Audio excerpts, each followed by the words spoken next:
Ça y est, Donald Trump est prêt à frapper l'Iran. Netanyahou qui prend la fuite avant la guerre. L'avion officiel du gouvernement israélien transportant Netanyahou a quitté l'espace aérien israélien. La plus grande base aérienne américaine qui se trouve au Qatar. Elle a reçu l'ordre d'évacuer une partie de son personnel militaire d'ici ce soir. D'ailleurs, on a eu un mouvement inhabituel de 8 avions ravitailleurs KC-135 qui ont tout simplement atterri à Hawaï, première escale avant les frappes précédentes contre l'Iran. Et comme on peut le voir juste ici, 2 KC-135R ont déjà quitté Hawaï pour aller vers l'ouest. L'Arabie Saoudite qui affirme qu'elle n'autorisera pas les États-Unis à utiliser son espace aérien pour frapper l'Iran. Donald Trump, le président américain qui s'est récemment exprimé par rapport à l'Iran, il ne prend pas au sérieux les menaces iraniennes et il les prévient de se tenir correctement. D'ailleurs, Donald Trump a appelé les alliés des Américains à quitter immédiatement l'Iran. Il a même incité aux manifestants d'occuper les bâtiments gouvernementaux, mais malheureusement pour lui, aucune nouvelle émeute anti-gouvernementale n'a été signalée en Iran depuis 48 heures. La situation est décrite comme revenue à la normale. Mais le clown de service continue sa propagande sur Fox News, relayant une nouvelle histoire totalement fausse autour d'une femme blessée, présentée comme un symbole du retour du roi. Sur le pourquoi de la chose, car au deuxième élément, le ciel iranien il est fermé. Troisième élément, effectivement, on annonce qu'un certain nombre donc, des responsables, disons, politiques et militaires ont été liquidés.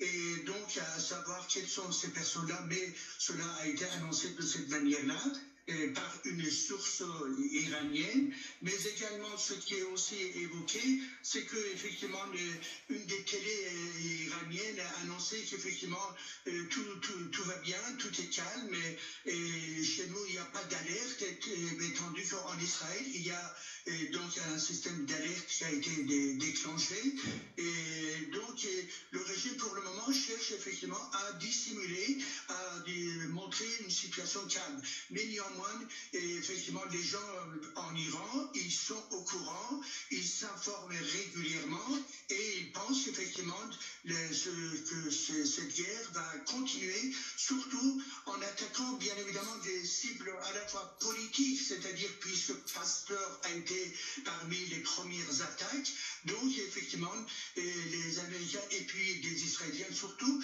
cherchent effectivement l'endroit là où il est, disons, les Khamenei.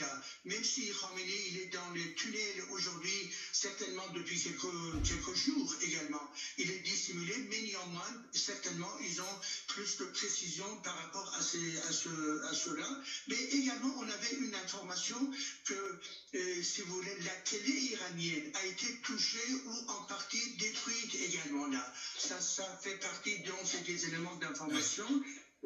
Et que donc voilà, donc je viens de l'avoir, et que la télé iranienne, les programmes sont coupés, et donc l'internet c'est parfois coupé, parfois c'est reconnecté, et puis on dit également que le siège ou la maison de Khamenei ainsi que celle de possession ont été, disons, attaqués.